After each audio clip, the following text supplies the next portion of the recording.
Oh, I got to get a mic check going on up in here. Okay, I'm hearing everything. I'm live. I'm good. Let's go. Let's do this. Back again, a little later than normal, but we up in the house right now. We in the heezy. Y'all know how we does it, does it? Now I just got to set this up real quick.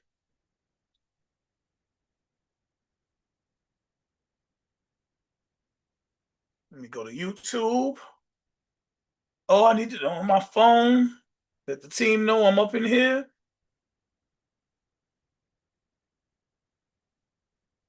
Let me see. You know we got a lot to talk about as always. Always, always, always. Because Trump, this freaking guy, he's alive. Not looking too good, but he's alive. So we can say that for him. Not wishing death on nobody, but he's knocking on death's door. And it's creaking open. And because he's had with it. And if I'm making fun of death, I've had enough death in my life. I really don't like to talk about it all. The fact that Jasmine Crockett silenced the governor of cases like this tells you everything you need to know. Crockett and App, there they go. You know, that's how we got to give it up. Shout out to Miss Crockett, the attorney that represents I forget what district in Texas, but y'all probably know she's one of the most famous. I'm not trying to have this.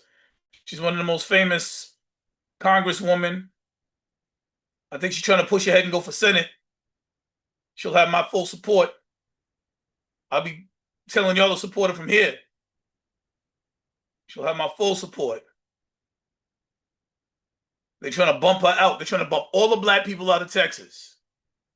Why that's important as I add this live stream. The reason that's important, hold up. This is not my account. The reason that's important is because they're trying to do this in a place in the state that has more black people than any other state in the union. Now, if you're new to my channel, you may not be aware of this information, but allow me to restate that for those of you that are not aware and don't know, because that is what I would consider, in my non-professional opinion. I'm like you, I'm just a viewer. What do I know, right? Horrifying. That is abysmal. That is some real, like, yo, it can't get no worse. I'm a black man. For better or for worse. I'm sure there's better black men out there. I'm sure there's black men that ain't as good. A lot of people have a lot of respect for me because I work hard. And most of the stuff I do for my children. So they respect me. You know, so whatever. I'm a single dad. For those of you that don't know me, I'm a single dad. I'm setting up the channel. So you gotta forgive me, I just gotta throw a thumbnail in here and you got my undivided attention. So for those of you that don't know, I am a single dad. I raised my 24-year-old by myself. She moved in with me, she was 8. And now I'm raising my 8-year-old by myself. I've had her since she was born. I'm not going to get into the weeds about how all of this came to pass. It's not really relevant. But a lot of people have respect for me because I handle my business as a father. But I don't need you to have respect for me for that. It's irrelevant. Here's what's going on. I am a black man. So I look at what's going on in states like, why is it saying there's no description? That's bullshit back, as my oldest daughter would like to say, which is nothing but rushing for people. But it sounds good, don't it? So I look at Texas, and as a historical fact, there's not another state with as many black people, not historically, presently, according to the census that they like to tote. Texas has more black people than any other state. And what they're doing right now is they're trying to carve Texas up on the map. See, it's called redistricting. Back in the days, we called it gerrymandering. Right now, today, they call it redistricting. It's a softer way to say they want to cut black people out. So here's how it works. Let me use my phone. Boom. And I want to see this. I want to see what y'all looking at. Because I'm about to have this debate sheet up. Because I'm waiting on Dion to come in. He's running a little behind today. We're about to get this in. So let's suppose this is the map. So 1, 2, 3, 4 parts of it. Now this is for educational entertainment purposes only. I am not a political science major, or I don't have history of political science, but I can read. And I'm not stupid. So here's what it is. So when they had the even maps, what they did is they redraw the lines. So instead of a line going here, they'll draw a line here. So if this is the Republican Party, if this is Republican, this is Democrat, they'll draw it like this. So now there's too many Republicans to count these Democrats. So these Democrats don't get a say-so. And then they'll redraw it over here where they get a slim line. So there's hardly enough blacks. And then they'll put it right here where there's much more whites. Or, you know, in this case, it's Republicans, but they're doing the gerrymander out black people. So then you have this big chunk of white Republicans, this big chunk of white Republicans, and some of black people don't count. So they etch out black representation. They're etching out black representation in Texas, the state with the most black people in it. If they say your black vote doesn't count in Texas, what are they saying to us nationwide? Now, I listen to a lot of my contemporaries. I like to listen to attorneys. And I got a couple of powerful attorneys I like to listen to. I was listening to one today. This man made more sense. I was like, preach, brother. I also like the Midas Touch. Them dudes, like, I listen to them more than anybody. They got like 20 different channels. They just opened up a new one in Canada so that you can hear the legal aspects and get what's going on from different perspectives, from legal perspective, attorneys, people that practice for a living. I'm not an attorney. God bless me. I had a lucky week last week. I might have been in court and beat a couple of attorneys. That was God. But I won. That doesn't make me a legal expert by any stretch of imagination. I didn't know what I was doing in there, and it was never so as apparent as when I got there. But I did win. And outside of that, so I'm listening to this dude talk, and he's like, I got ideas on what we should be doing. The reason Democrats are so weak right now is because Democrats do a lot of this. Then when they get into power, it's like, we can't because, while Trump is like, all right, I'm going to do some crazy stuff. I'm going to make it so you never have to vote again. Ooh, wait, too early. Trump 2025. I'm going to cut taxes and I'm going to make sure. I mean, he makes a lot of promises. Not that disclaimer, he lies a lot. So he'll be in there, he'll be like, yo, I'm going to make no tax on overtime, no tax on Medicaid, no tax on Medicaid, no tax on overtime. And so he gets into office.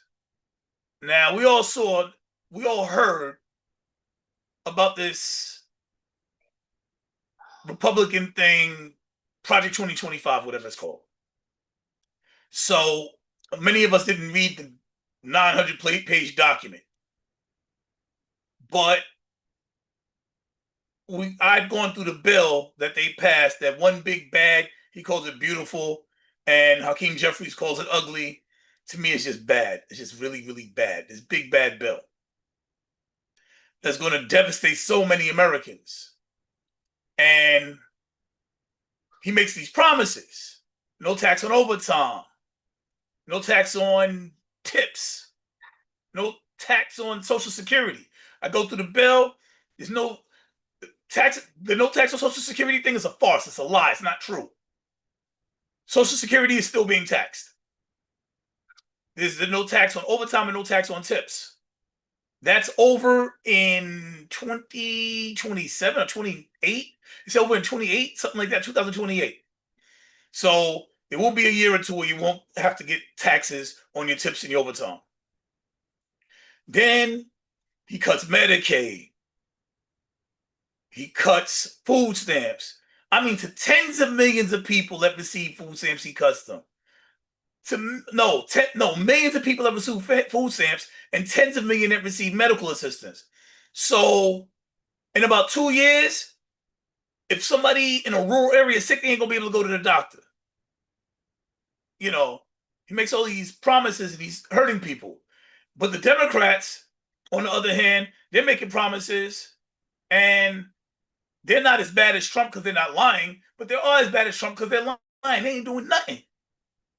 They do pass some bills that help us, but they promise us a lot of things that they don't do.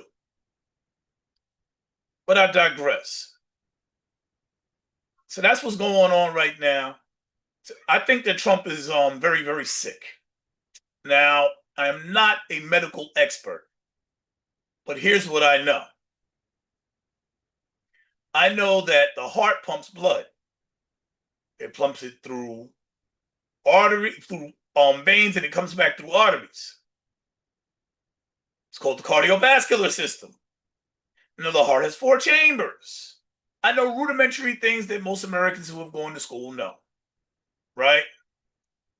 I know that if a part of your body is having trouble pumping blood,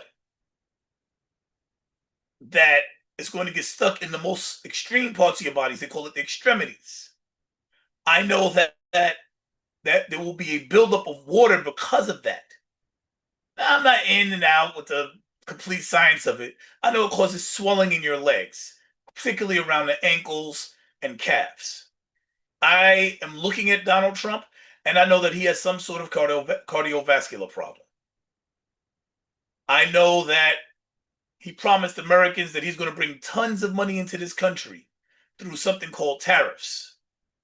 I know that the average American learned about tariffs in high school. What are tariffs? Tariffs are taxes on imported goods. Now, I'm also not an economist, but I can read. So what is an imported good? That's a good that comes into the country.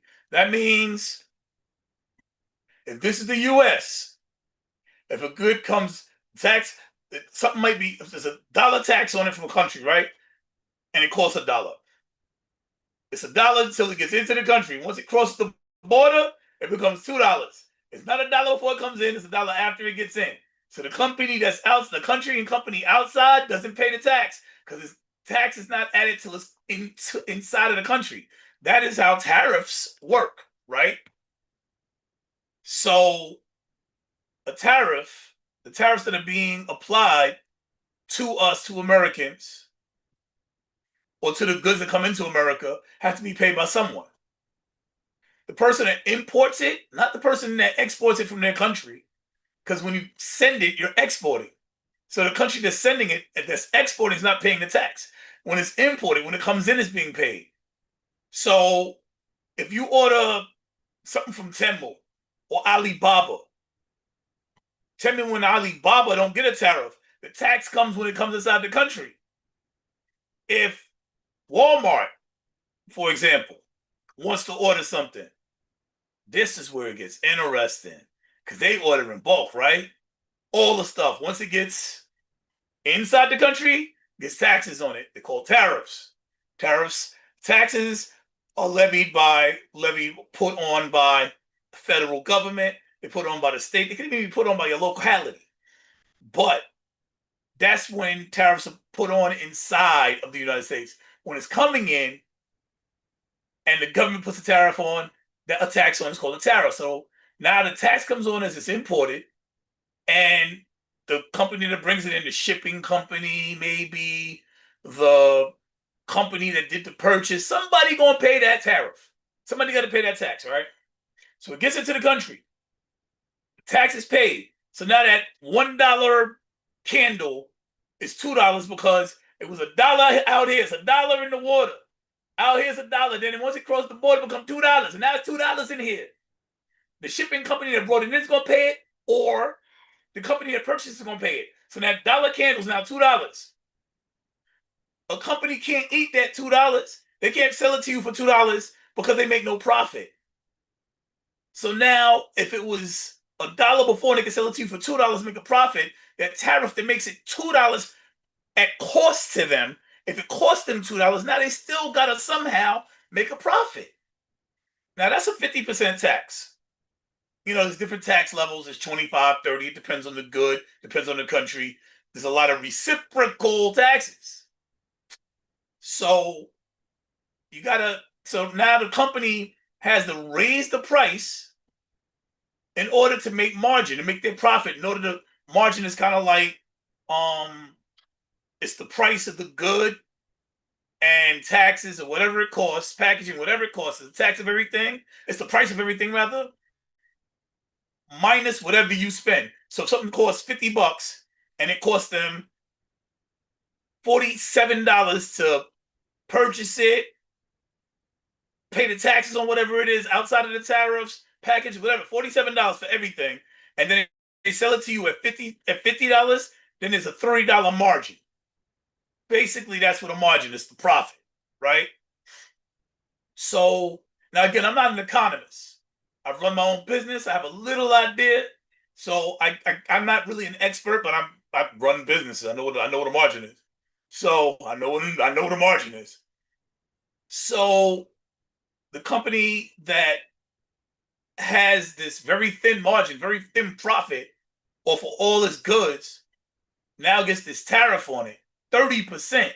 It was only making 15, 20% off their margin if they lucky. You know, they got to pay employees, they got to pay electricity, they got to pay rent if they don't own the property where their store is located, if they have a brick and mortar. A brick and mortar is like a building, their own physical location. So that margin is after all of that is incorporated. You got to cover everything. You got employees. Like, yo, they want $15 an hour. Got to pay that $15 an hour plus the dollar tariff plus and all of that. So the margins don't be no 30%. Companies don't make that kind of money. That's not how the world turns.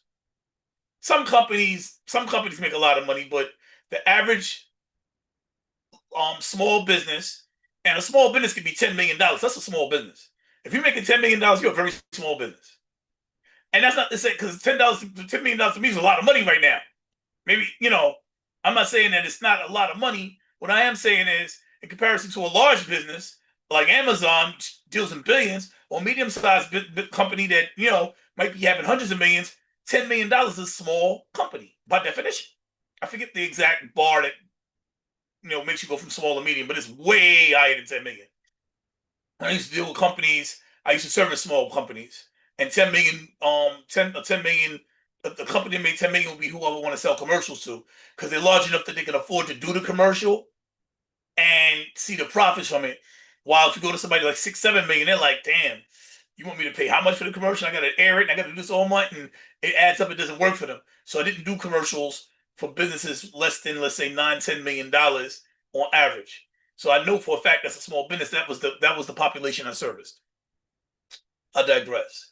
So now these companies have these extra taxes called tariffs they got to pay.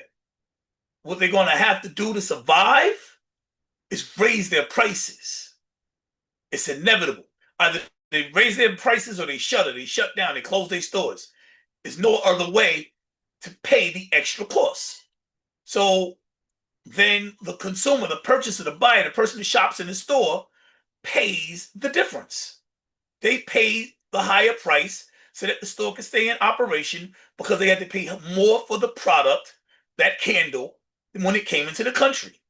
So that's what they mean when they say the customer pays the tariff. That's why they say that. I just went to a long explanation. I hope I didn't bore everybody. I hope that that was a reasonable explanation and understandable. It's unsustainable. The economy's not doing that great right now. So last month, that was this month. Damn, it's August. This was this month. So a young lady who was called, there was a statistician. Her name is not coming to me at the present moment. She was giving job reports for the last 3 months. She's been doing this for years. She's giving job reports for the last 3 months. In June, she said there was like 145,000 jobs. She's only going off the data being provided to her by the administration. This is something everybody's not talking about. But she has to guesstimate. She has to estimate. She has to look at the data she gets with the U.S. economy as a backdrop and guess how many jobs are going to be added. The numbers don't come in right away. So she's a statistician. She's looking, she's crunching numbers, doing math, doing, math people do. She's doing her thing, right? Doing what she's supposed to be doing. God bless her. But, hold on, let me see something right quick. I just want to make sure I'm in the, oh boy, don't tell me.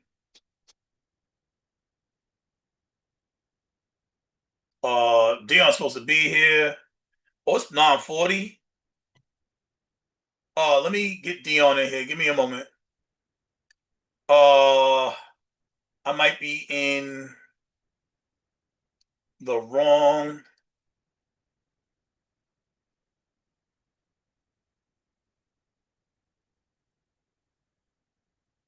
Oh man.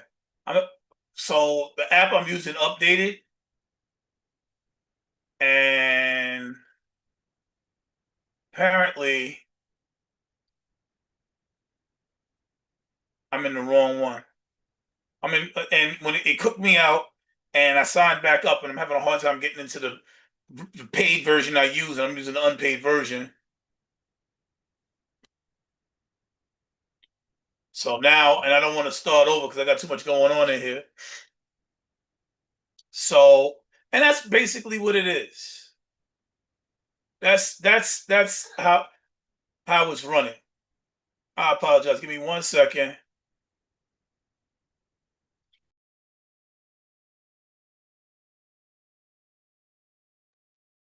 So we losing. I'm sorry, I lost my place. I'm back. So I'm sorry. A single daddy, kid in the background. I'm in my home office. Got my kids around me. Same case, my oldest right there when she was this age. This is my youngest. That's the age she is now, about a year ago. This is them when my youngest was like a year. This is my heart right here. I have to tell you. It's my heart right here. And I just admitted the Honorable Dion Powell. So we're about to get started very shortly. Can you see me, hear me, something? You hear? Thank you. I think I need to save the new one, which is this, to my notes, because I'm in a different room. All right. Well, I didn't do the overlay. I didn't even set my overlay up. I was waiting on you. I forgot. All right. So should I say I'm in the wrong? I'm in the wrong one. We're not going to do it today. I'm in the wrong one, and it's late already, which I'm disappointed about. But I don't. I'm still having problems from when I'm not in the paid one, so that's why I didn't see you, because I'm in this one. I don't know if you know which one this is, to be straightforward. But we got people in here, so let's do it. That's what I want to hear. I should be in the right one. This doesn't make any sense. Because YouTube is live right now. You're breaking up.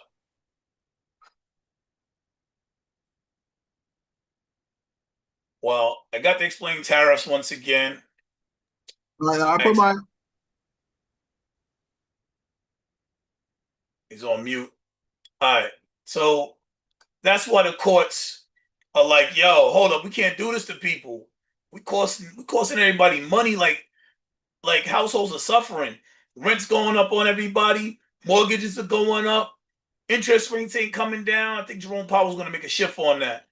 But you're saying he's hinting at it. But his song never changed. He's an acapella. I hear his voice. The man always said, and the acapella is a joke that just was stretched and I was reaching. But he's always said that he bases what he should do with inflation on two things. One of them being how the job market is doing. If people got jobs, the economy fine. Now suddenly the statistician is like, about those numbers. And Trump is like, That's that. oh, you having a problem? You're fired. No, Did I you get don't. fired then? It's not. You got to pin me, I think, because it's not showing. I gotta pin you. That's new. Yeah. Okay. So that's one too. So that's one too. I don't think I have to pin us, but I'll do it. No, check your phone. Check it. Put up the show on your phone. Listen, the pins are already added. I'm not like we're burning time. It's almost 10 o'clock. We got people here waiting to listen. So I've been here almost a half hour already, so we're pinned.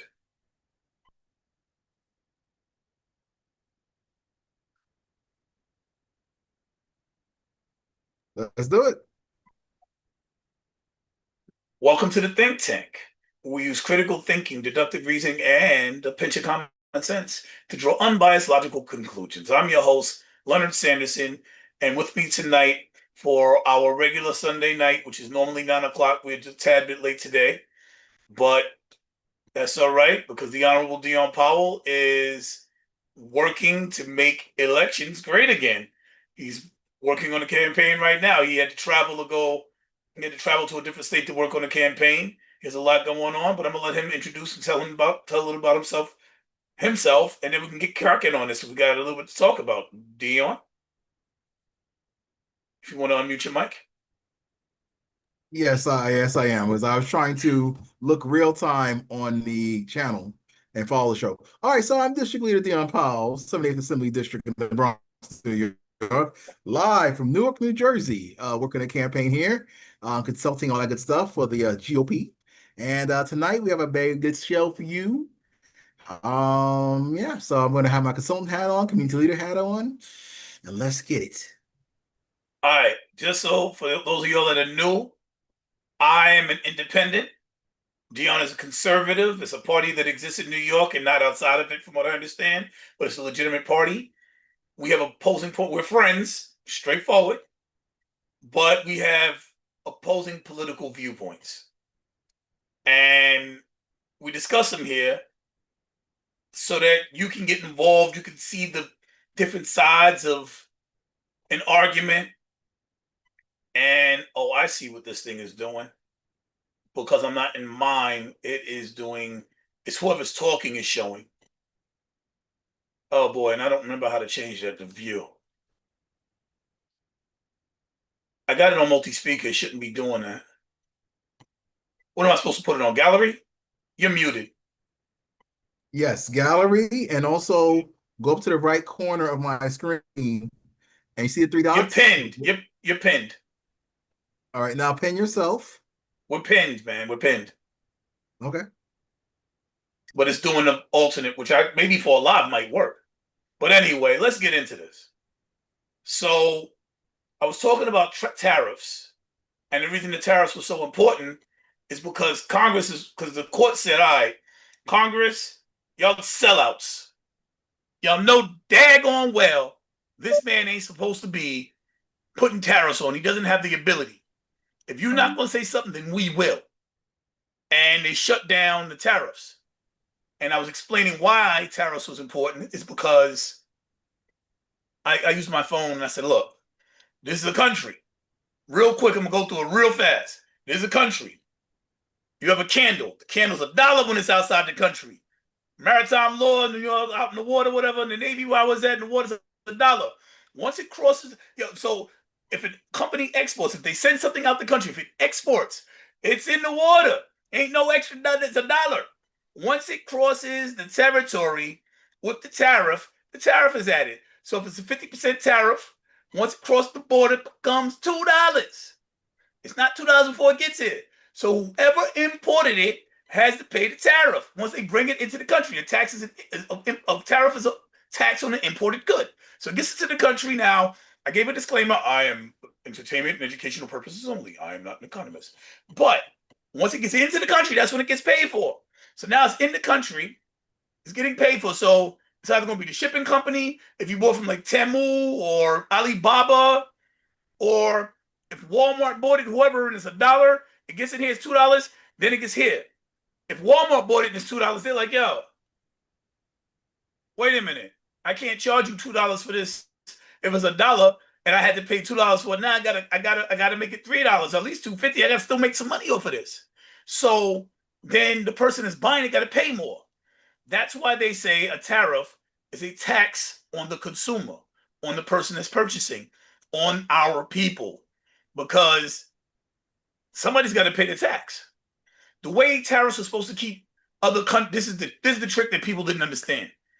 The reason that tariffs are supposed to make America great again was because people are not going to want to pay that extra money. So the thinking process was people will go to American-made products that don't have that extra cost, that extra tariff, that extra tax. They'll buy American because it costs too much to buy stuff that came from outside of America. That was the thinking. But at the end of the day, if it's going to cost too much, that's because prices went up. And the people that's supposed to be able to make these decisions is Congress. The executive branch, the president, should not, could not, does not have the capability by law to unilaterally apply tariffs. He can't do it. I mean, that doesn't stop him from doing things. He did it anyway. And Congress, I don't know what he got on Congress, but they was like, okay. Supreme Court said, yo, hold up, time out. Yo, this is really affecting Americans. We cannot allow you to do this. Don't. They shut it down. And again, now you got to think about it. This Supreme Court, these dudes was like, half of them is more than half of them is MAGA. They're getting away with, Trump is getting away with the stuff he's getting away with because more than half of them is MAGA, which is Make America Great Again. This is the Donald Trump party. His own judges are like, all right, I understand, but we can't let you do this. Republicans are running up in town halls, like trying to meet with their people, and their people's like, who is the tariff on? And Republicans are like, prices haven't gone up yet. Who is the tariffs on? Can't you see the economy stable? Who is the tariffs on? And this is happening in ruby red states, like blood red, where they're supposed to be all Donald Trump. They're like, nah. Republicans think we stupid. Y'all think we stupid. Who is the tax on? You think we don't understand big words. You don't want to use words like monarch or authoritarian or I can keep going. But you don't want to use those words. We're too stupid to understand words. We're too stupid to see that the price is going up right in front of us. So that's what I'm seeing. Dion, I see you dying to give me your take. It's on you. All right. Well, again, checks and balances have kicked in. Seeing as though Trump is just writing executive orders and Congress is being stagnant about it, the Supreme Court and the court systems have to play catch up. Because remember, they have other cases on the docket. As a result, now looking at it in hindsight, he didn't have the power to complete some of these tariffs. So now that the courts have put the kibosh on it, now it's up to Congress, again, like Leo said, to do something about it. And again, it's up to them instead of, just posturing as they are. But as you can see from the economy, the way it is now, people, the general population seems to be okay with it. But now Congress has to put its stamp on it or just do their job and make something else happen. So the people running up on the Republican representatives like, yo, are we paying this tax? Is that what's going on now? Or okay with it? That's your professional take on it. Right, because now we have to see what's going to happen because now they can't blame Trump anymore because everything stopped and now it's in the Congress people's hands. So let's see what Congress does to create a new beautiful bill. How about that? It's ironic because here's what's really happening. Tell us. Now they're like, yo, this is what's happening. This is literally what's happening. It's crazy. They're like, yo, the companies should be reimbursed for the tariff money. This is what's in court right now. Not if who's paying the tariffs, but the company should be reimbursed is what's in court right now. So obviously the companies were paying it because that's what's in court. And Trump is arguing about how to repay it or if they can be repaid. Not who's paying it, but how to repay it because Americans paid it. I digress. we've obviously beat this horse to death. Supreme Court did the right thing. It was like, nah, you're doing too much, bro. Chill. Have a seat. That's his job. That's his job. Nah, man, you gotta have a seat. He's swelling his ankles. Man's sick. He don't need to be up. Oh God, here we go. I'm just calling it like I said. The man looked like he's dying. We should have said that about Joe Biden. Unfortunately, this podcast didn't exist in the previous administration because now it's so needed. Back to you. It's ironic you would say that because Joe Biden's going to outlive Trump. I mean, Trump looks sick, bro. Like, can I ask you a question? Why did Trump disappear for a couple of days? What was that about? I don't know. What did Press Secretary Karen Levitt say? And again, he has the stress of being the president of the United States on him now, and that also takes its toll on you, like the dark side of the force. But yes, Biden again is not the president. He can be eased. All that stress and pressure is off him, so maybe he can coast now to the pastures. But all that's weighing down on Trump. All the travel, all the golf, all the dealing with the fake news in his Oh face. my God, the golf. That's what he did. He resurfaced, and there was pictures of him playing golf. Yes, you guys want this guy to disappear so bad. You went. Hell no, because then it's JD Vance. That's what he said about Mike Pence, and look how that turned out. So anyway, let's turn the page, as they say. Well, I mean, if you can't look at that man, okay, maybe you don't have any understanding of medicine whatsoever. But anybody with any understanding took one look at his ankles and like, yo, that man has a cardiovascular issue. Cardiovascular is pretty serious. It's the heart pumping blood throughout the body, the blood, hemoglobin mixed with iron forms red blood cells. Red blood cells carry oxygen. Oxygen is carried throughout the body. And if there's a lack does of the general oxygen, public still think he's fit to fulfill his job as president? The answer is yes. Now, his predecessor, not to deflect, but still, I'm saying. okay, so we just ignore numbers like we ignore science. We He can ignore still math. answer questions and make cognitive decisions. He's not going to go off. Okay, so now that we're talking about it, I'll dig into it real quick. Here's the thing, right? He looks like he is at the precipice of dementia. And here's why I say that. Here's a fact. Why? Because of the things that he's doing. Like, like it would be like he does stuff like, where's Dion? Dion's over there. Oh, I like your shirt. like people will be right in front of him. He doesn't recognize them. He was walking back and forth and he's done it multiple times. This is a classic sign of dementia. Like, just what it is. Unfortunately, the general population on this side anyway doesn't really care because the news now wants to do its medical autopsy where it should have done that in the previous administration. So you guys can tell us that Trump has full-blown AIDS and we still wouldn't care. If you prove to us on paper, we're still not going to believe you. Let's go to the next topic. Hold on, wait a minute. Not so fast. Because I do believe that JD Vance is now making bold proclamations like, well, I have enough experience with my 8 months that if something does happen to the president, I'll be able to step in. That's a big, where the hell did that come from? No matter how many times you guys try to instigate and try to put that's what he said. That's a verbatim word for word. What he said. It doesn't mean anything. President Trump is still there, and we're still moving America forward toward certain death. So, all right, we tackle tariffs. I see drug prices in the mix. He promised to bring drug prices down 1,400%. Okay. How? Well, that spills over to Kennedy. Now, as you can know, it does.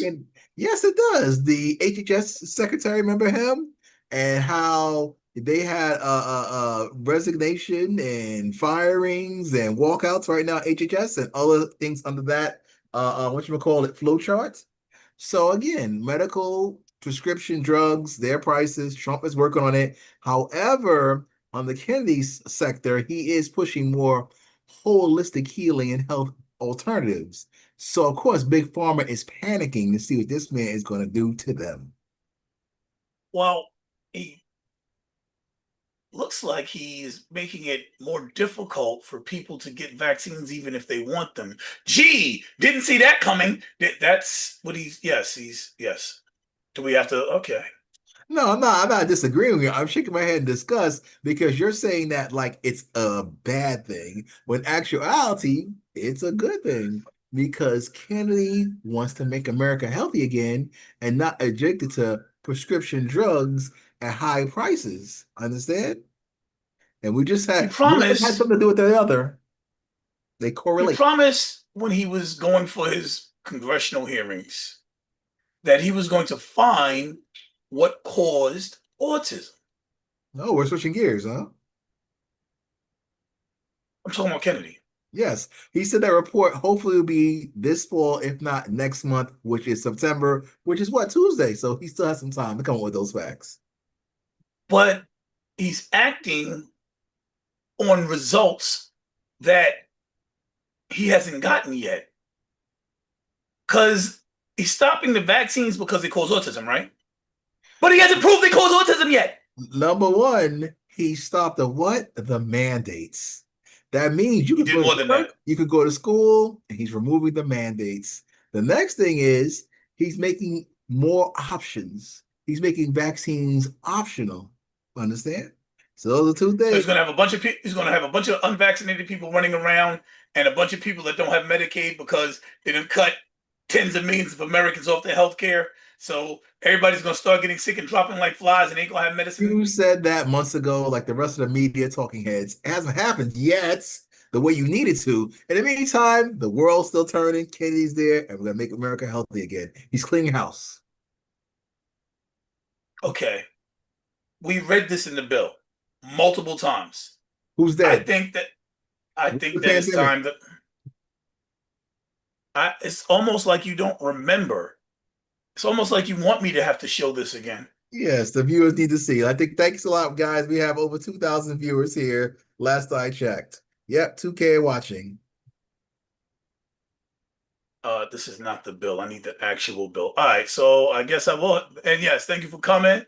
I was keeping everybody very entertained while you was going with facts, because I like to use stuff like facts. I don't know why facts matter, but I use facts. Facts So versus your facts. I just put quote unquote your facts versus public opinion of the majority of America who's more leaning towards Trump than the alternative, whatever that may be.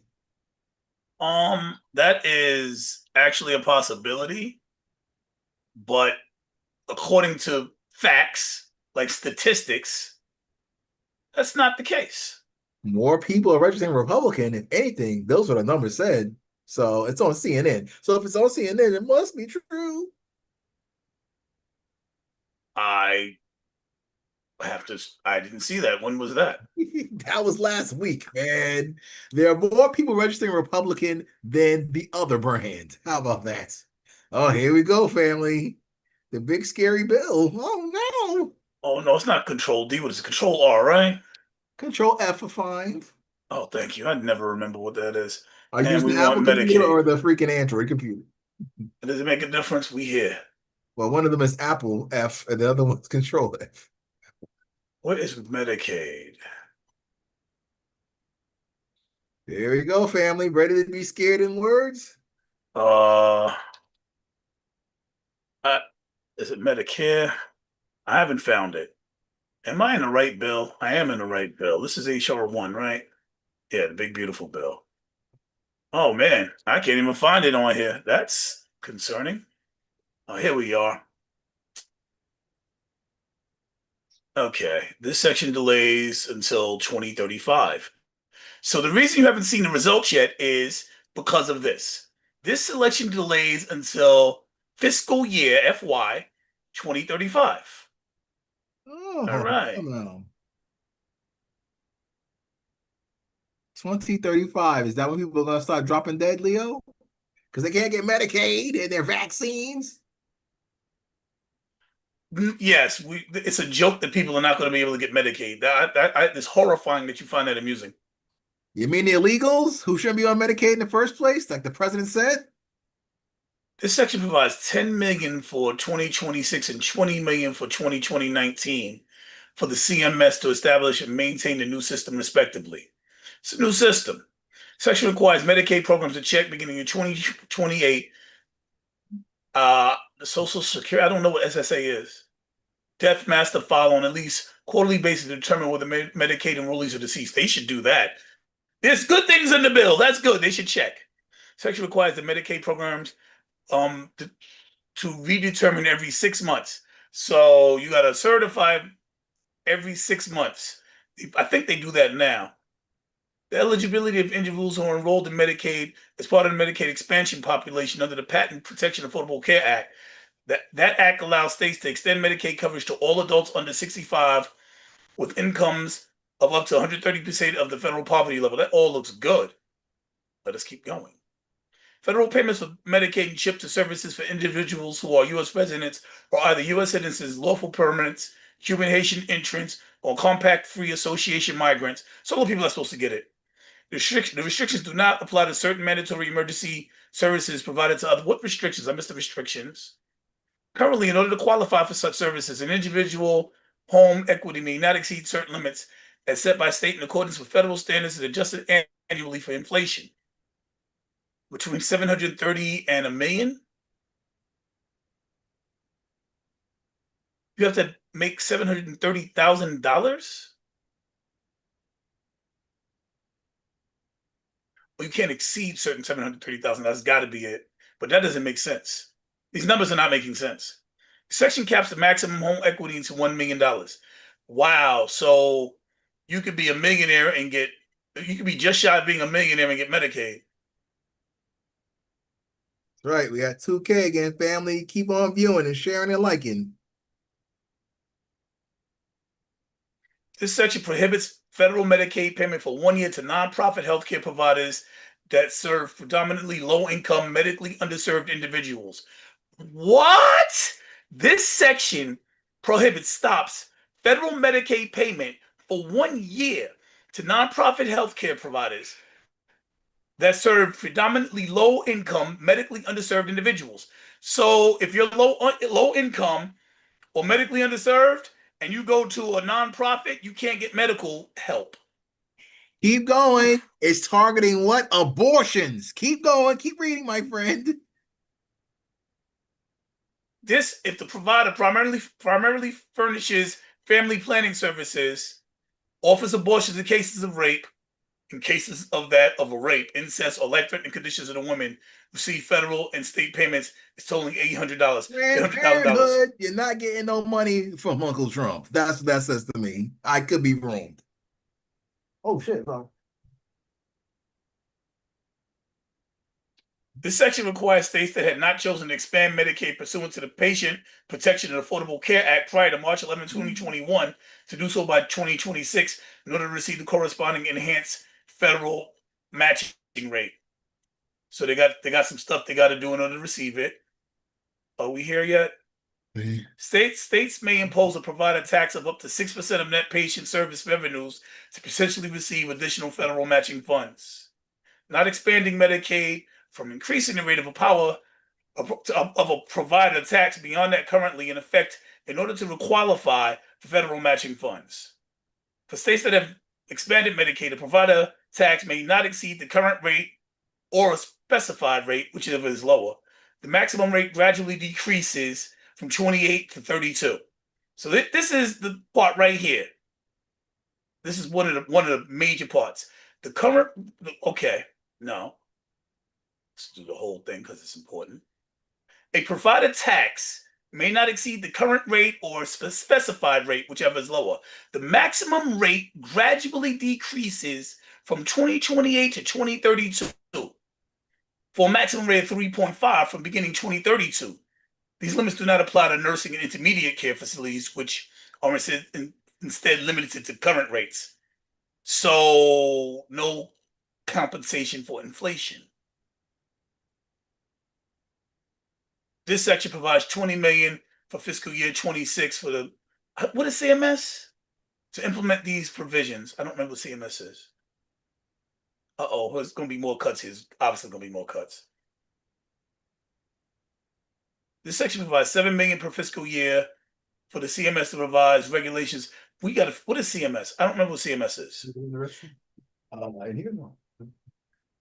I'm looking for the cuts. They're numerous.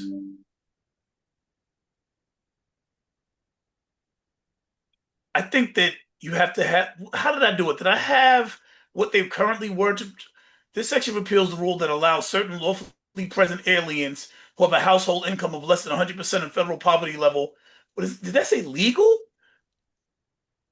Lawfully present aliens, legal people of less than 100% federal poverty level and are eligible for Medicaid based on their individual status to claim the premium tax credit. Okay.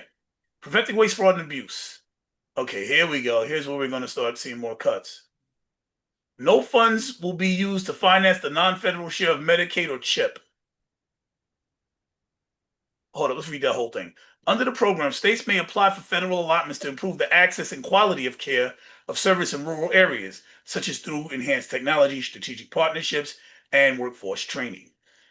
States must submit detailed rural healthcare transformation plans and certify that no funds will be used to finance the non-federal state of Medicaid or CHIP. Oof. So states must certify that they're not using funds for Medicaid or CHIP. Okay, that's horrific.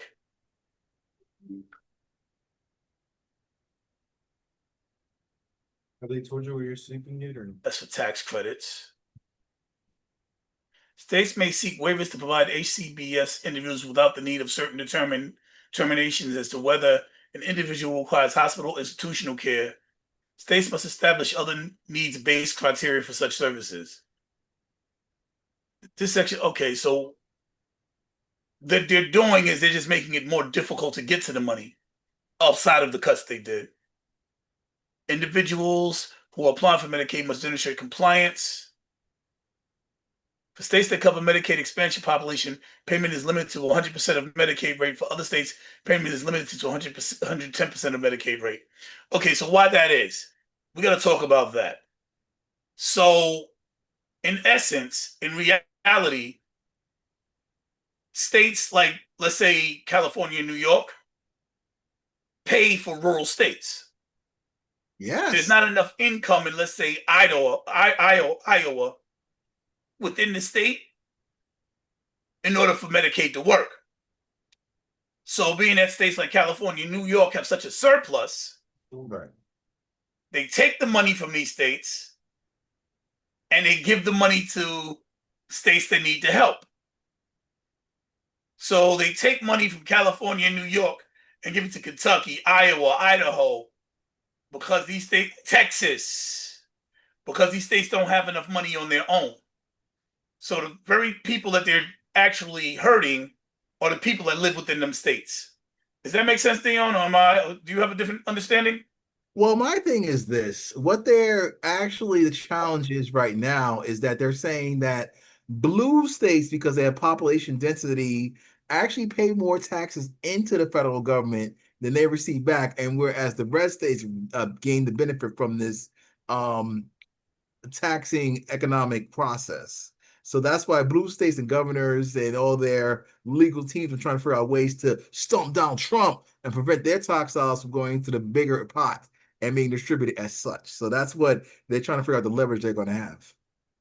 So let me get this right. So basically what you're saying is that the blue states are trying to say, why should we pay for the red states that don't have our ideological understanding of the way the planet should run? Why should we be subsidizing red states that want to stomp us out? Y'all want to stomp us out and control us, and we're subsidizing you. Like, you're literally biting the hand that feeds you. And so, because you want to bite our hand, we want to pull our hand back and not feed you anymore. Is that what you're saying? What I'm saying is all states and everything else under America purview for the federal government, we're taking taxes out. Not me per se. I mean, their Uncle Sam, remember that guy? Is taking taxes out. Now, the states that have the highest populations in blue states, they're paying the most into it. That's the point. Now they have to figure out what they're going to do now that Trump is in charge. Okay, I think you're missing some very important key points. I understand what you're trying to say, but you're missing two big words. Are you ready for them? You're definitely not, but I'm gonna give this to you I'm trying anyway. to hold down. Go ahead. Let me have it. So there's deficit and surplus. Blue states that pay more taxes have a surplus. They actually have more money in taxes than their state needs. The red states, on the other hand, that are being subsidized have a deficit. So they're taking the surplus from hardworking people in blue states. Instead of giving it back to us, you want more money from us to give it to the people that can't afford it. So you subsidize states with deficits. You give states that don't make enough money on their own because they don't work as hard as we do because their population too small or whatever the excuse is. You take our extra money and you give it to them. I work too damn hard to have to worry about Joe in Vermont who doesn't want to work as hard as I do and have to take my money and give to him. I got my own damn kids to feed. Now, especially like, yo, listen, we all working together. We one country. I want to help you. But you can't kick me in my teeth and then ask me for my food afterwards. I understand where Democrats are coming from. Unfortunately, their federal representatives in Congress should figure it out by going back to individual states, discussing it, and bringing it back to Congress. If not, President POTUS has to sign those executive orders and keep it moving. I believe the reason I explained it in deficit and surplus and subsidizing all these very big words is because this is what's about to happen. They're about to they're talking now. They wanted to combat the gerrymandering by redistricting legally through people that vote for it in multiple Democratic states, while Donald Trump's like, I want every Republican. Listen, it is insane that Texas has more black people than any other state in this country, but they're trying to make it so that there's no black votes. You're like, oh, well, I guess you got to vote Republican. What difference does it make if your vote don't count? That is not happening, people. That's Final Fantasy. That is actually happening. I can't stress enough. Don't let people, not Leo included, scare you that black people can't vote and then everybody else gets all the goodies. What about everybody else that can't vote? Huh? Don't let them play this game, family. This is 2025. Not working anymore. I mean, I'm not scared, and neither should you. Have you had any difficulty voting? If so, put it in our comment section.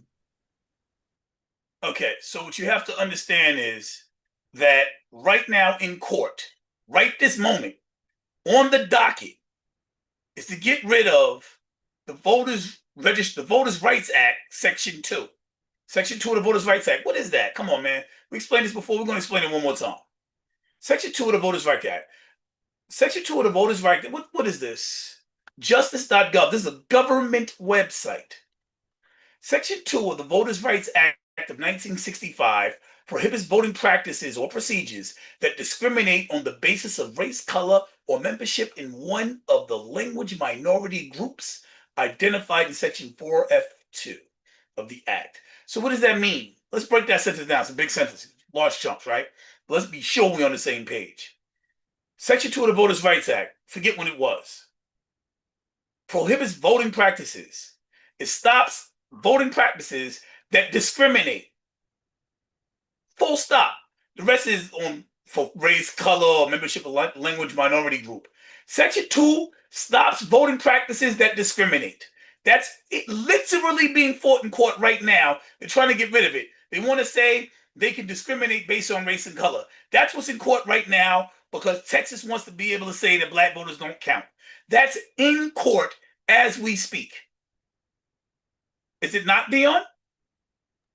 Listen, even if it's in court, the fact is, to my knowledge, the black people in Texas aren't having any difficulty voting whatsoever. Now, mind you, as you can see from what the man read, there are other demographics involved. So why can't we hear from some other demographics that are having problem voting, like the Latinos, like the Asians? like the disabled, not like the LGBT. Why it must be black people? That's my core. My point. My point is like, why is it only black people now to scare us off? Some of the things you say are quite insane. If it's in court and hasn't been done yet, no, obviously people haven't felt the effects of it. It hasn't been ruled on yet. The fact that Texas actually has it in court shows an intent to be able to they are literally suing to be able to use race as a reason to not count your. They're literally suing to use race as an excuse to not count your vote. That's what they're doing right now. That's literally what's happening. How do you translate that into anything else? I'm listening. Sorry about that. I had a little background, something or other. But the point is this. Listen, it's in court. Let's just stay tuned and not get all excited about it. This is not the first time that the Voting Rights Act has been threatened. Remember, oh my God, they're coming for your votes. They're going to put you all back in chains. Let's just wait it out. In the meantime, Texas has a what? Redistricting problem. Remember that? Aren't they going to scare you about that too? Unfortunately, California and the rest of the gang are trying to catch up and do redistricting as well. But it's been proven time and time again, the U.S. Census.gov has explained themselves they did it wrong. So now, redistricting, Jasmine Crockett, Congressman Al Green, you guys might be out of a job. So those are the black votes that you have to worry about, the black elites. Talk about it, Leo. There's so much wrong with what you just said that I got a headache from it. You're saying not to worry that they're trying to strike something that protects It's you. still in court. You said yourself. Well, right now, you don't worry about it afterwards. You deal with it while it's happening. You want to wait till afterwards to address it? Yes. Are you serious? You Yes. know what? Somebody got a gun pointed to my head. I'm going to wait till after they pull the trigger.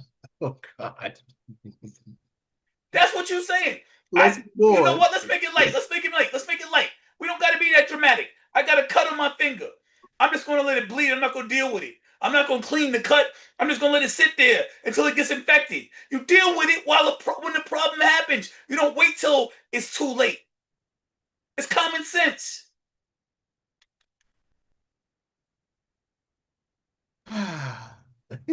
Well, we shall see. In the meantime, this black man is not worried about it because I still have my voting rights in my pocket. Thank you. And He's not worried about it because he doesn't see what's coming. It's not that the man is unintelligent. By the way, the man has got his master's degrees. He's a very intelligent man. But if I just read to you what the Voters' Right Act Section 2 is, and you know they're trying to taking it to court to try and take it away, you make your own decision if that's something important or not. But they have it in court right now trying to take it away. Under the Trump administration, you make your own decision. Anyway, what's next? Let's keep it moving. Cash bail debate. The system lets wealthy. Shout out to everybody in our chat right now, blowing it up. We see you, family. Yes. I'm in the chat hollering at people. Let's move forward. Whitewashing history. Oof, there's so much. Let's talk about the whitewashing of history. So, hold on, wait. Cannot fire. Oh, right. Lisa Cook. Ding, ding, ding. Right. So okay. I don't know. Do you know what a constitutional crisis is? Something that you guys, not you per se, but the media scares us with every so often. So are we back there yet? Which do you know what it is? Of course. Could you explain it to our audience? Well, in my opinion, based on the United States Constitution, means that one of the three branches of power is doing some sort of overreach in which it is a violation of the Constitution, in which the Supreme Court would probably have to step in and say, hey, this is or is not constitutional. So right now, let's see what's not constitutional this time. What's the crisis this time? It gets nice and scared. Tell us, Leo. Well, first, let's properly identify a constitutional crisis. Here we go, AI. A constitutional crisis, according to Gemini, a constitutional crisis is a serious political conflict or problem where government's fundamental law or established norms and institutions are unable to resolve a fundamental issue or perceived to be under threat or collapse. While there's no single agreed upon definition, It often involves one branch of government exceeding its authority, leading to a breakdown in the system of checks and balances or a persistent inability for the government's institutions to function or resolve disputes legally and democratically. This part right here. It often involves one branch of government exceeding its authority. I mean, wow, just under that, we done had constitutional crisis after constitutional crisis in this conversation alone. But instead of the ones we spoke about already, let's talk about Lisa Cook. You know who Lisa Cook is? Not personally, but yes, she's in the news. Lisa Cook sits on the board of the Fed, the Federal Reserve, the people that control the monetary policy for the country. The Federal Reserve is not a federal branch of government. It's actually an independent organization that does have leverage over the fiscal policy of the United States. It's important that they stay outside of the reach of government, because if they were to be controlled by government, it would possibly lead to governmental collapse when an administration might do something like lower interest rates to be able to serve its own purposes. Lisa Cook is the only Black woman to ever serve on the Federal Reserve Board. Donald Trump has a fancy for going after Black women. He didn't go after Jerome Powell, but he went after Lisa Cook. Why that's important? Back in May, the Supreme Court ruled that the executive branch cannot fire people in the Federal Reserve. So, Donald Trump now attempting to fire Lisa Cook is the same thing as when he deported Grego Garcia. He's not listening to the people that makes the decisions in that field, the Supreme Court. He's ignoring Supreme Court orders. The Supreme Court in May determined, and this was law. They made this. This is how they interpreted the law. This is the law. They did this based on the Constitution. This is it. The executive branch, the president, does not have the right to fire somebody working for the Federal Reserve. For him to call for Lisa Cook's termination based on something, I believe the excuse is mortgage fraud, something that Donald Trump is sitting in an executive office after having been convicted of doing. And other elected officials in power that mortgage and trying to get over on the big banks and trying to, have multiple properties and turn things to commercial properties. Yes, that mortgage fraud. Wow. Go ahead. How many of them have been convicted of it like Trump has? Because Trump is convicted. How many of them are alleged, and how many of them are Trump-style convicted? He's not convicted of that, my friend. It's hush money, hush money, hush money. No, he actually is convicted of. Okay, let me see. Maybe you're right. I don't want to say anything wrong. Hush money. I know about the hush money. That was a lawsuit. That wasn't what he was convicted of. Tish James, on the other hand, of Attorney General of New York State, is accusing this man of the similar property poor evaluations and fraud. That's what she's accusing him of. And she got shot down for trying to violate the Eighth Amendment, which is excessive force, and charge him nearly $500 million because she feels as though he didn't value his properties correctly so that New York State could get their taste of the property tax action. That's the way my legal interpretation is. I'm not a lawyer, but there you go. But now Ms. Cook, on the other hand, she's a part of a governing body that oversees the banking system and consumerism and things of that nature. So if she committed violations of mortgage fraud on several of her properties, that is ethically not sound and she should go. However, can the president remove her is the question, because she was confirmed by Congress? I don't know. Back to you, Skip. Okay, three things. Number one, you're right. Donald Trump was not convicted of mortgage fraud, but a civil fraud case by the New York Attorney General found that Donald Trump and his company engaged in fraudulent business practices related to the valuation of his assets. So he was found guilty in a civil case. So yes, he's that convicted. means nothing. That means nothing. The entire That means he's convicted. All these decisions came down before the 2024 election, and the man won overwhelmingly. Obviously, all Hold up, voters wait. love convicted felons. We So love our convicted felon in chief. apparently, so the answer to that is he is guilty of it. Period. Full stop. Okay, Let's move that forward doesn't with the change next point. anything. That doesn't change anything. That changes So nothing. hold up. So now he wants to remove somebody from office for something that he's convicted of doing when there there is no evidence. There are only allegations. You want to fire somebody because there's allegations of something that you actually got convicted of? She did prove she did it. First of all, her mortgage information is not public record, right? Mortgage information is not public record. But guess what? Her residencies are public record. So her 3 residencies, principal, primary, commercial, rental, all that's public record. You know, when you got in politics, you always have to complete certain financial disclosures, and those are public record. So then why isn't she being brought into court? Why is the only court she's been brought in front of is one of public opinion? again, the president of the United States, that's why you have a constitutional crisis. Some are arguing that he's overstepping his boundaries and firing her, seeing as though from the bylaws, Constitution, she was confirmed by Congress, I think, and only they can actually fire her or something like that. But I'm not sure. We have to see. Like they want him to fire but there's no conjecture about that. The Supreme Court ruled that was the case back in May. I led with that. In May, they said that.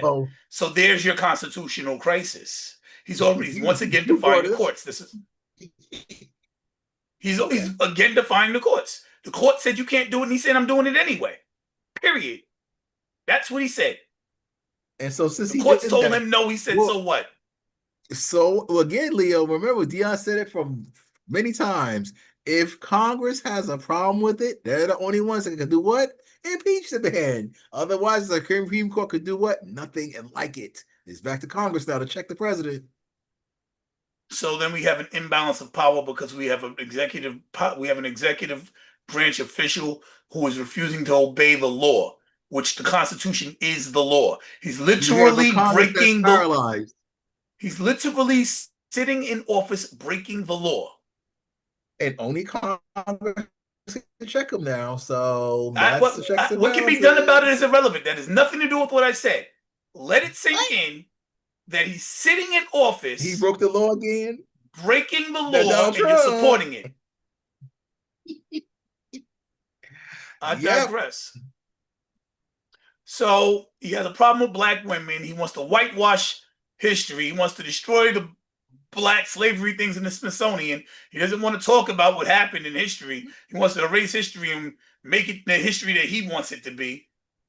Change what they teach in schools, obviously. He wants to change history. Are you good with that? The victors write history. Donald Trump won, so I guess so. Because a lot of stuff is actually coming out historically as inaccurate now that we're revisiting all the things. The information that we had then and we have now is 2 different things. So we shall see.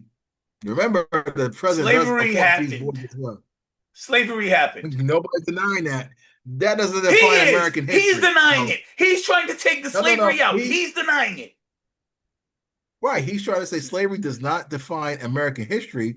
There's more. He's trying to erase slavery from the Smithsonian altogether. He wants slavery out of there. No, he's not. No. Well, that's what he's saying. That's what's the words coming out of his mouth. He is actually trying to bring slavery down. This country was built on slavery. Remember.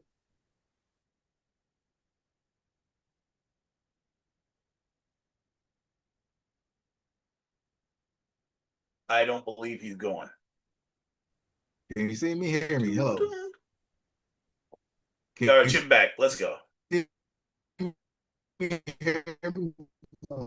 Oh man, your Wi-Fi is tricky. I'm back. Yeah, you in and out. I'm on a shared Wi-Fi in the house. So yo, you just robbed the bank. You in and out. Let's go. Yeah. So start the call. Can you hear me? See me? Hello. Test 1. Long story short, Yo, that the president of the United States appoints to all these boards and quasi departments. Because a lot of people don't know the Smithsonian, I think, is a quasi department, like the Department of Education is quasi up there. The president appoints people. Long story short, he's saying, listen, the emphasis on slavery in American history is too extreme right now. Let's try to balance out our history in America and with other things that may be a little bit more positive. How about that? Remember the cotton how gin? about we instead of balancing it out, we just tell the truth, which is that this country was established on slavery. That is the way that this country That fiscally is built not itself. true, It's Leo, and 100% I true. can't prove it. Now, this country started with what? Remember the Mayflower? You see, slavery has over What is the Mayflower? Let's go there the because you obviously Mayflower. know Remember the nothing of history. Mayflower and the And I'm going to show you right quick. What is Pilgrims? the Mayflower? Forget. What is the Mayflower? Remember, the Mayflower has something called pilgrims who are trying to escape. This is our back into the education, Leo. You and I, we had pilgrims who Right? tried This to is the stuff that escape they taught us wrong in school. religious. What is the Mayflower? The Mayflower is a ship that came from Europe carrying pilgrims who were religiously persecuted in Europe to the free world, as it was called back then, America, in order to have some prosperity. So that is one component of American history that was overshadowed by slavery all day, every day. This Okay, country so is built when the on more than just Mayflower slavery. arrived, what happened when they got here? Uh, Thanksgiving. How about that? They met the Native Americans and they had Thanksgiving in November. They all ate turkey and happy ever after. Here we are in the United States. So they killed off all the Native Americans, huh? Or they tried to? Listen, you put all that negative toxic part, which is true, but you still have overshadowed and actually omitted and not talked about the good stuff. Dion just put the good stuff in your face. And the What good fact stuff of is that? the good stuff is that this They country, hold up. So they came here and tried to kill everybody here and brought a bunch of slaves that over, was kidnapped not a bunch their of slaves and brought them intention. over. But you want That to talk was about the good stuff. What good stuff? I'm giving it to you, my friend. This country, a lot of people escaped their countries around the world, even Africa, to come here for the idea of the free world, that have certain freedoms they can't get in their countries. Till this very day, people are trying to come here to escape their countries, to have freedoms in America they can't get back home. Understand? Unfortunately, slavery has overshadowed all those little factoids on the essay in high school. Goddamn. Social studies. Let's see what these fans say in the chat.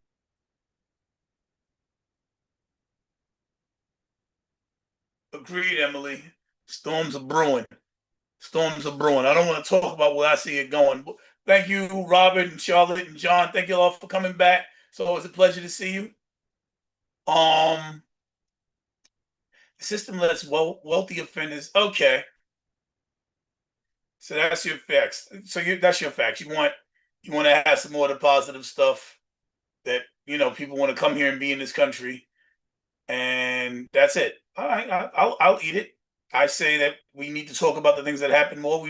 Because I noticed you wanted to talk. It didn't bring up what happened to the Native Americans that were here. Well, guess what? That's because people like you put that stuff in our face all day, every day. That hey, when I put up a nice little other factoid, I was like, you know what? Let's pause that noise. Let's talk about what I want to talk about, which is the damn Mayflower and pilgrims and religious persecution You from want to Europe talk and other about when white countries. people arrived. I want to talk about Oh, when here we white go, people white arrived people too. again. No, What hear it happened out. to Hear me out. You want to talk white about when people? white people arrived? That's I want to racist. talk about when white people arrived. When white people arrived, you wasn't there, but my ancestors were.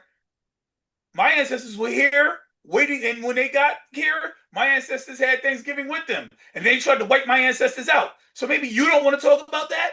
That's fine. You had nothing to do with it. Oh, and then what happened? What about your ancestors when they had slaves too? Did you know the Native Americans had slaves too, Leo? Let's talk I about your did. ancestors. Well, let's talk about that. You want to talk about slavery all day? Talk about that part of slavery, huh? You Native I American, do. you with the good I hair. do. I'm not proud of it. Mm. I'm definitely not proud of it. Oh well, America's not proud of slavery either. That's why we don't want to talk about it all day, But every you day. know We what? don't I give a talk damn. about it. That's the difference. I'm not trying to hide it like it didn't happen. Nobody's trying to do that. Obviously, we're educating people right now, but yes, let's move on. We have Definitely. other. That's the truth. That part right there. That's why I didn't just change the subject, because we are educating people right now. Because people are hearing stuff they probably never heard. It's getting heated. We Anyway, have let's keep 2.6. going. We have 2.6K viewers right now who want to hear about this stuff. Keep going. We can break 2,000. We got more things we got to talk about. Let's talk about the fact that Donald Trump Oh, here we wants go. to kick the homeless. Let's talk about the fact that Donald Trump wants to kick the homeless out of Washington. You're on board with that? Well, again, social services need to be reevaluated, but I got to defer to Mayor Bowser. Mayor Bowser, what is she doing? What deal she has on the She's table? fighting Trump, actually. You must not She's be actually aware. not fighting Trump that much the way they want her to. She actually's happy Trump's sitting in the military. Did you know that? Huh? And full She said cooperation that on at them. first, but sorry, she's actually suing to get them out. Oh, good luck with that. She has too many economic development deals on the No, she table. can't win that. She can't win that. She has a lot of economic development deals on the table, so she has to worry about her pocketbook. And I think that's what she's worried about, because she can't afford to not go against Trump. She's not like the Congress people. She's a little bit smarter. Oh, God. But just so you understand what I'm saying, let me say, maybe I'm wrong. I've been wrong before. District of Columbia Attorney General Brian Schwab filed a lawsuit against the Trump administration August 15th to block a federal takeover of the Metropolitan Police Department. Though Mayor Schwab has been prominent in opposing the takeover. What is that? Prominent in opposing the takeover. The lawsuit was filed by the DC attorney. So no, you're giving facts that are not true. She's been prominent in opposing the takeover. So you can stop spewing that. Oh, well, why don't you talk about the economic development deals on the table with Trump and Bowser, huh? You want to talk about that Listen, Federal Monday? so what? She's not supposed to do business like for her city? You said, what does one have to do with the other? Because she's got economic development deals on the table doesn't mean she wants her city taken over. She's prominent in opposing it. So you don't want to keep saying that, because it's not true. It's a MAGA fact. Here we go. It's a MAGA fact. Those what the MAGA gives these kind of alternate reality facts, like we was living on Earth 4. All right. So anyway, are you on board with them getting rid of the homeless and just putting the homeless out? Well, again, social services on the federal level, we have to wait and see. Again, I He defer doesn't to want to deal Bowser. with social services. He wants to just kick them out. Okay. Are you on board with that? Am I on board with that? I need more information. That's the political answer for you. I would like to know where they're going. You kick people out of DC for being homeless. Where do they go? I know in California, the real truth is the way it really works is they'll send them from they'll pack them on a train and send them to a different city during election time, and then they'll stay there, and they give them bus passes or whatever, cards, whatever they call them over there. And then when California, they get like if the full, Olympics are coming to town and California sweeps them all under the rug. Well, I guess we should get Gavin Newsom's opinion because he's going to be the next president. That's a good idea, right, Leo? he's better than Trump. Yeah, right. Not listen. At least he's not. Trump is anyway. So no, I'm not. I mean, he leaves the country in homeless, and he. I don't want to talk bad about him, but does leave the country in homeless and has the highest unemployment rate. That is definitely Yeah, but it's somebody Donald Trump's who. fault. It's Donald Trump's fault, Leo. I didn't say that. That you're putting words in my mouth. I definitely didn't say All right, that. Newsom says it's Donald Trump's fault and he has to be stopped. So I don't think he blamed Donald Trump for that. I don't think anybody's addressed him about it. That's the problem. well, don't worry, Donald Trump's gonna clean up the. You know what? Next year, midterms, we're gonna change a few things too. So on to the next one. He's not going to get past the. He's not going to get past the Ghislaine Maxwell. He's going to pardon her, and that's going to cost him. So the basic premise is these homeless. Where are you trying to send these homeless people? If you kick them out of Washington, they're only going to go someplace else and be homeless. You're not addressing the root problem, which is the problem that sanctuary cities are saying, that blue states are saying is the main problem. You want to send in cops. That's not what works. We've proven time and again, more police doesn't stop crime. Let's address the underlying issues. If you're in a place, if you're in severe poverty, poverty causes crime. We're tired of hearing that. We're tired of hearing that. On behalf of all the people that live in blue cities with their whole crime numbers game, and look how crime is down, we're tired of hearing that. We don't believe you. We're going to go with Uncle Trump. Well, because you don't call Trump daddy doesn't mean you ain't acting like you've been son-sunned. Listen. This is common sense. This is something that you cannot argue. I would like to hear you try. Come on. I want you to argue this. Does an increased poverty rate cause more crime? Does increased poverty rate cause more crime? The answer is yes. So would a way to lower crime be to deal with poverty? One of many, sure. So then perhaps resources into dealing with the poverty rate will reduce the crime, which is what the blue states have been doing. That you don't want to hear no more of. That Trump doesn't want to hear about. Well, they've been failing at it. That doesn't make sense.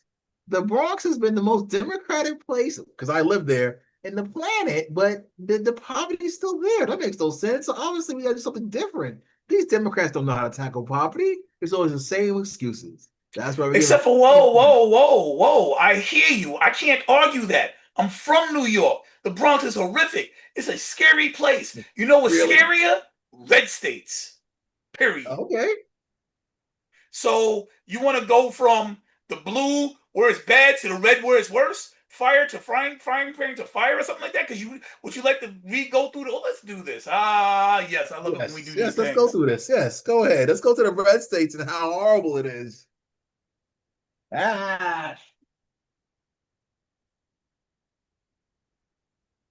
Well, I'm not saying they're horrible. What I'm saying is that the crime rate might be a little bit higher. But I don't want to do that. Yeah, spin the globe and tell me where the crime rate is high at, please. All right, well, let's do that. Let's take a gander. Memphis, Tennessee. Oakland, California is number 2, so Oakland got it. Baltimore, Maryland's up there. St. Louis is up there. They all sound like they are run by Democratic black mayors. No, that can't be true. Not. Oh, here we go. More Democrat-run cities. Actually, let me see. Tennessee's red, California's blue, Missouri's red, Maryland's blue, Michigan's red. Hold up, Michigan's red, Louisiana's red, Cleveland's red, Arkansas is red, Kansas is red. So there's a couple of blue states in this 7 list. There's like 2, maybe 3. Wait, 2 or 3 out of 8. The worst ones are red. The worst ones are red. The cities are blue run, my friend. I try. Which ones? All of them are blue run. I'm willing to bet. With a black mayor too on the side. Let's go to Detroit. Is the mayor of Detroit? Oh, the mayor of Detroit black and a Democrat? I don't know. Is the mayor of Oakland black and a Democrat? Baltimore, the mayor black and 3. Democrat? And that'll be it. That's the 3 on your list. Where's the Republican lie at, Leo? That's the 3 out of what, 8 on your list? Cleveland, I had family over there. Is the mayor black and a Democrat? I don't know. Who runs Tennessee? Who runs Missouri? Memphis? You mean Memphis, Tennessee, huh? Could be a black Democrat? I don't know. Memphis, Tennessee? No, definitely not. Memphis, Tennessee is a black. So you think of Memphis? It was. He was in it. But didn't Trump have the KKK come after him? Didn't the KKK come after him? This is a fact because he wanted to remove a Confederate statue. Is that not the story? I do not recall. All I know is that when it comes to homelessness, California shouldn't be seen as an example of anything. Homelessness, California is definitely not. Yes, what is Trump doing with the homelessness? Hopefully not what Gavin Newsom does to them when the Olympics come to town, or the president of China, to make sure America looks good and sweep the homeless under the rug. Well, yeah, that's definitely going to happen. Maybe he could do like Governor Abbott and send all the homeless to California. How's that sound? Or send all the homeless to New York because we're the only place in the country by law we have to take care of the homeless. So maybe Trump will do that.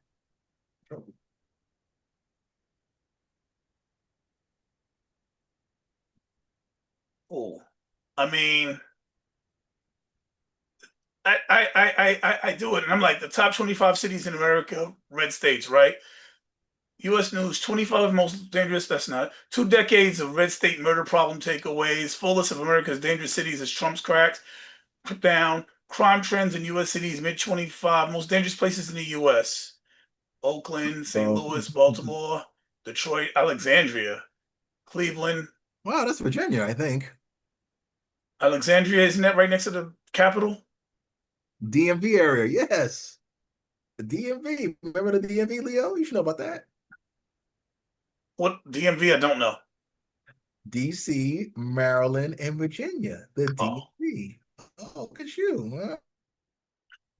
so it does appear that we have some problems in red states. You're saying, oh, well, the cities are blue, but you know why the feds are not, the military is not being sent into them? They're red states.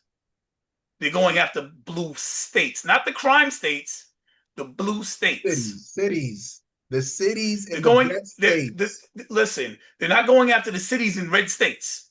They're not doing that. They're going after blue states to change. And the reason they're sending troops in is possibly because they want to change the voting patterns in them states. Wait a minute. So the blue states actually make sense now because they have sanctuary cities and they're a sanctuary state. Red states wouldn't have that. They would have a sanctuary. I don't know. That makes sense. 2 for 1. Yeah, sanctuary state and sanctuary city. Okay, it makes sense Okay, now. so you're going to send ICE in and the military? It sounds like you're making The people on the excuses. ground that I know in Detroit and in Baltimore and in Chicago, they welcome the military. Come on in, Uncle Trump. It's funny. I was just talking to people from Washington today. They said there's some people there that are happy the military is there. They don't like walking, but they personally didn't like walking through checkpoints. Well, And they said that the military is not in the areas where the crime is actually happening. I can't wait. I'm gonna interview one of them this week. Actually, we gotta do that. Okay, so I'm saying that the best way to deal with crime and homelessness is to deal with poverty. Why don't we do that instead of pouring all the money into police dealing with the crimes? Why don't we deal with the underlying reasons for the crime? But I'm sure that MAGA is not going to want to do that because that's not going to be able to help them achieve their ultimate goal: control of global domination, of course. Who doesn't want that for Christmas? Well, anyway, Department of War. So let me get this right. Our president wants a Nobel Peace Prize. He wants to attack Venezuela. He sent what? 7 ships over there and a nuclear ship and an aircraft. What? You forgot to mention drug cartels. I'm sorry? You forgot to mention drug cartels. Oh, by the way, the Prime Minister of Trinidad and Tobago wants Trump to do this, and they want to help Trump. Isn't that interesting? To tackle drug cartels. It's funny. The people of Venezuela don't seem to think he's a drug dealer. You're trying to take down a legitimate president. Drug cartels. Yes. Spew whatever political mumbo jumbo you want. There's the same guy who said he wants to take over Mexico. Same guy who said he wants to annex Canada. He's the same guy who's supplying Israel to attack Gaza. He's the same guy who's up Putin's behind. Yeah, all right. Nobel Peace Prize, my ass. Anyway. And he wants to start a Department of War. Why does he want a Department of War unless he intends on declaring wars? I'm waiting. Okay, listen. The President of the United States, across the board since George Washington, creates different departments as their leisure. Remember? We can remember after September 11th when George W. created the Department of Homeland Security, don't we? Yes. It's their prerogative. Remember Bobby Brown? It's their prerogative. Uh-huh. Well, 7. So is he trying to show force in Venezuela, or is this a provocation? He's going after the drug cartels for the 5th time. So is that what he said he was doing that in Mexico too? He said he's going to annex Canada. He said he's going to make the Gaza Strip a golf course or plaza or hotel or That's something. just Trump being Trump. He's doing that in Gaza. He's supplying Israel to take over. The people are starving. Matter of fact, We've always 72 been people doing died this. this morning. Nothing new there with Israel. 72 people died in escalation this morning. This morning. And he's supporting Bibi, his man, in doing it. That's Because just he went Israel over being there and he Israel. said this would be a beautiful place to build hotels. Nobel Peace Prize, right? Well, he's the only one they look towards leadership to try to solve this war in Ukraine. So unless you don't think he can solve it, then leave the United States out of it. Wouldn't you agree? If he's the only one who can talk to Putin, I think he does need a Nobel Peace Prize. He's the only one talking to Putin. Putin's done nothing. He came here. Putin came here. What did he promise Putin? The United States won't help Ukraine. NATO won't help Ukraine. And then what did Putin do? Putin bombed an American factory, and Ukraine retaliated. How did the United States President Trump respond? Ukraine, you shouldn't be bombing you inside there. No, you cannot bomb inside of Russia. It sounds like to me that he's tied in with Putin, which would make, I don't know, the accusation that perhaps he knew that Putin was going to try and interfere with the elections to help him sound a lot more plausible. That's the theory. I'm sticking with it. Debunk it if you can. Well, I will say this. He deserved the Nobel Peace Prize for having such a high level of global peace his first term. Didn't we go over how many wars there were? We pulled up a page. Do I have to do that again? Do you want to be embarrassed there? Let's just say it again. The level of global peace the man had, and the media reported or didn't report in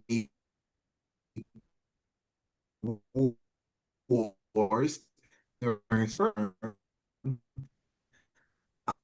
I, I, it is commendable and should deserve a Nobel Peace Prize. Oh boy.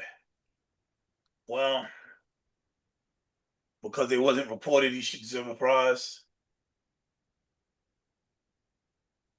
Well, there was the Syrian civil war, the Yemenian war, the war of Afghanistan, which he blamed Biden for breaking up what happened during his presidency, the Islamic State, Iraq, and Syria war, and that's just the beginning. I can keep going, but I won't have to. That's just the Middle East. Syria, Yemen, Afghanistan, What's Iraq, sad is, and Syria. what's sad is, Leo, if all that were big news, how come the media didn't run with it and play it on loop during the first administration? The media, the fourth branch of government, is the enemy of the public. Why did they blow it up like they're doing now with Russia and Israel? Huh? Because it wasn't European countries. Now people are, when European countries get involved, suddenly the news talks about it. It's a bunch of black people. They ain't saying nothing.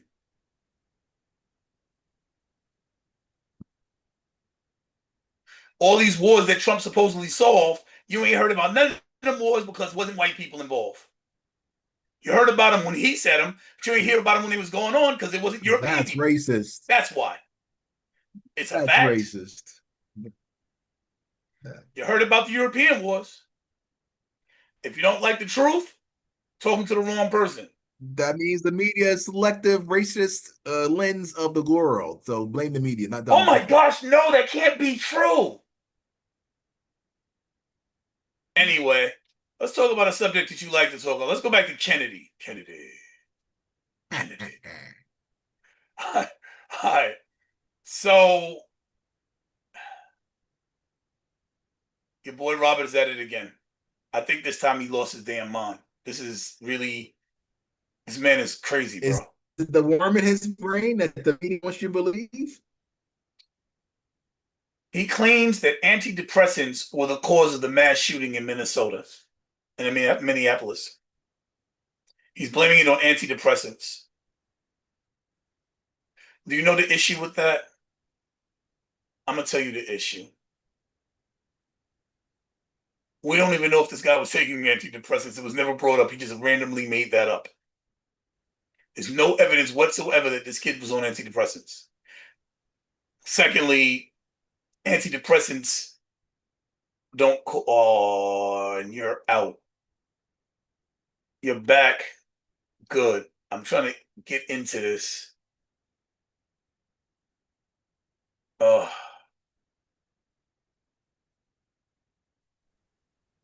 Oh my gosh.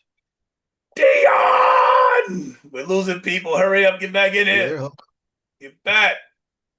I'm back. I ain't got no video. There I'm you here, go. I'm This man is blaming antidepressants for the cause of the Minneapolis shooting. There is no evidence anywhere to be found that this kid took antidepressants. Kennedy is literally just making things up. We need to get rid of antidepressants. The antidepressants is the reason he did it. Does he take antidepressants? I don't know. Well, the thing is, as someone who takes antidepressants, I will say this. If the person is receiving gender-affirming care, sometimes those medications are part of the process. Just remember, you have gender dysphoria, and gender dysphoria is something that has to do with mental hygiene. Now, no matter There's how you no race it out evidence of the D, whatever anywhere that there's no way he just made it up. He just made it up. When they asked the family if he said antidepressants, they was like, no. There's no evidence anywhere that this kid took antidepressants. He made it up. To this moment, there's nowhere, and right now, there's no proof anywhere that this kid took any type of antidepressants. R.F. Kennedy makes things up. And that case is the living proof that he just says whatever comes to his mind. Unless you want to try and find someplace somewhere, I might have to let you share again. I don't know what happened when you just did your thing just now. Unless you want to try and find someplace somewhere where he uses antidepressants, and that's still on multiple participants. There's your chance to shine, Dion. Well, let's just say we leave it up to public opinion again. Not to attack transgender anything, but I know being in mental hygiene realm personally with my medications, if you have gender dysphoria and you're getting gender affirming care, because I go to similar clinics with the same folks who got to get prescriptions for virus mental hygiene, you do have some of these mental hygiene issues. Understand? So what you just did was you put all people that are transgender in a box and said they all need antidepressants. Is that what you're doing? For our purposes, yes. But when it comes to Kennedy, he made a public statement like Trump. Now, again, with public opinion, now it's up to the family to take action if they feel as though what he said was so egregious during this tragedy. He is using this tragedy to attack transgender people. Now, I'm a straight black man. Okay. And even I find that deplorable. Okay. There were kids being shot while they were praying in school. And That's he's got nothing to using do with that. Kennedy. That's got nothing to do with And Kennedy. he's using that to attack transgender people. That shit is sick. Well, guess what? He's causing awareness, in my opinion, when it comes to antidepressants in correlation with gender affirming care. And gender He's using a tragedy like children getting shot praying in school as a weapon to attack anybody is unconscionable. Just like any other mass shooting attacks people that love their guns and gun owners. So there you go. People are going to politicize this situation regardless. So you're defensive Kennedy as a MAGA man? Is that somebody's going to do it? I used to work for his PAC, American Values 2024, National African American Affairs Director, back in the day. That's called disclosing and also transparency, unlike those other reporters who can't do that. And we know who they are. That's not me. I'm transparent as hell. All right. So I believe that's about it. Oh, wait. He fired Director Susan Moneres from the CDC. And a bunch of people walked out because they're like, yo, you're stopping people from being able to get vaccines. You're actively blocking people from being able to get vaccines that will save lives.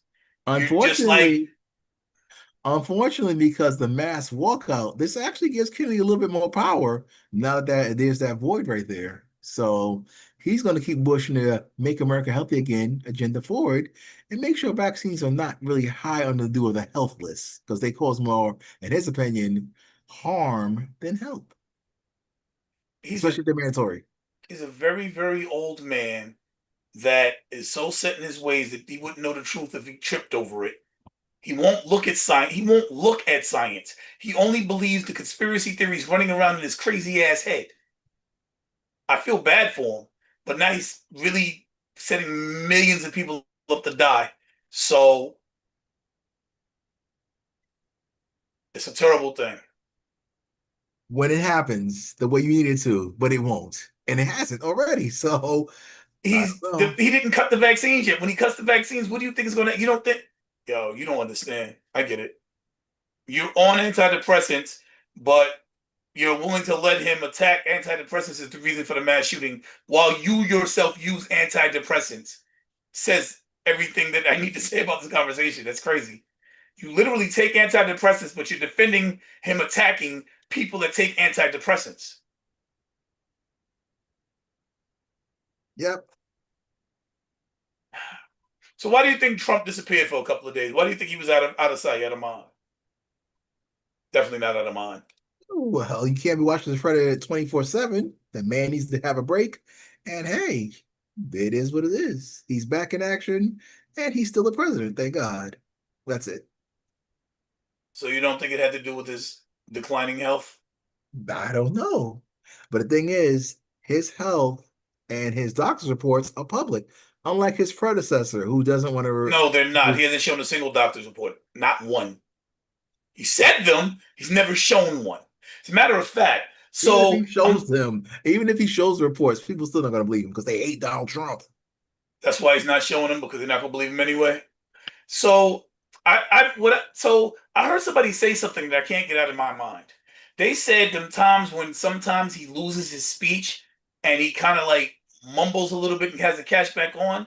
Someone said that that looks like minor strokes. And now again, I haven't studied the mind in a decade and a half, but from what I remember, they're called malpathy, which means this clinical term for minor strokes, malpathy. And those do appear to be, which would make sense because if you're having a blood flow problem and blood's not getting to the brain, it would cause a stroke, from what I understand, right? That makes sense? So if he's suffering from malpathy strokes, it would explain a lot, but I don't think it makes sense, but I still think it's dementia, not malpathy. Guess what? Just like you probably said before, you're not a doctor, so That's true. I'm not. I'm not. I'm not a medical expert. But something's wrong. The man was walking back and forth. The man will be, you sit in front of the man, he'd be looking for you. That's bad. That sounds like dementia.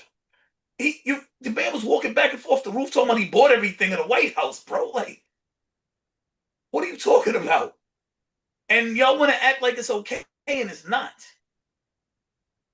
The fact that y'all are following him makes it even crazier, really. It really, really does. Like, yo, y'all are like, nah, there's nothing to see here. And I'm like, yo, this nigga's losing his money. You got me. He's losing his money. And y'all are pretending like there's nothing to see here. Like, yo, he's bugging out. And it's not like he's crazy all the time. He's 99%, 98 to 97% of the time, he's still genius. He still knows how to move a crowd. He still knows how to work a crowd. He still got the magic, but he has episodes. And they're growing in number. oh God, this is so bad. The president of the United States is fine, and we'll see what he does tomorrow to hurt people's feelings. How about that? He still has enough strength and cognitive wherewithal to hurt people's feelings. So, Absolutely. And have his feelings hurt. Gavin Newsom, like him, don't like him, he's under that man's skin. no, he's not. Woo! Actually, Gavin Newsom's actually losing it right now because he's trying to sound the alarm again that Donald Trump is a big threat. Oh, well, Newsom, nice try. I mean, the man's talking about marching. Like, when you think of it, I got a question for you. When you think of a dictatorship, do you think of, Here we let go. me ask the question. Go. When you think of a dictatorship, do you think of walking down the street and seeing armed troops watching, like having to walk past armed troops everywhere? Is that not the image that a dictatorship brings to mind for you? No. So what image does it bring? A dictatorship. What image does it bring to you? Yes. Well, current events like in New York during the COVID-19 lockdowns, and they made everybody take a dab and show their vaccine card or passport. That was a dictatorship That was a good because comeback. that wasn't voted on by anybody. So hopefully that refreshes everybody's imagery about in 2021 and when that would happen in New York. But that wasn't President Trump's fault. He wanted the country to be open, like Florida. That was a great one. That was a great one. Yeah. So those that was Democrats good, are man. Like, yo, I dictators. gotta give you your props. Like you pulled that one out your ass. I gotta pop my antidepressant and go to sleep, Leo. Nah, that was great. That was good. So that's what a dictatorship looks like. And when the troops come back and you can't walk down the street without going through checkpoints, we'll be there again, like in Washington, D.C. as we speak. But I digress. All right. Yo, if you enjoyed the content, please like, drop a comment, share with your friends, subscribe. Come back. We're here every Sunday, 9 p.m. We become part of the critical thinking community. Talk to us. Hear these debates. See both sides of it. Because you see, like Dion just shut me the hell down. That don't happen often, but he got me. Oh, but Dr. Fauci, ouchie. come part of the critical thinking community. Hear both sides. Come up with your own reasoning. Don't listen to one side or the other, because neither one of us is going to be right 100% of the time. We're human. We have our own way of thinking about things. We have our own emotions about things. We have our own reasons to feel the way we feel. But hear everything, and that way you can come to your own conclusions. Anyway, this is Leonard Sanderson and Dion Powell signing out. Peace.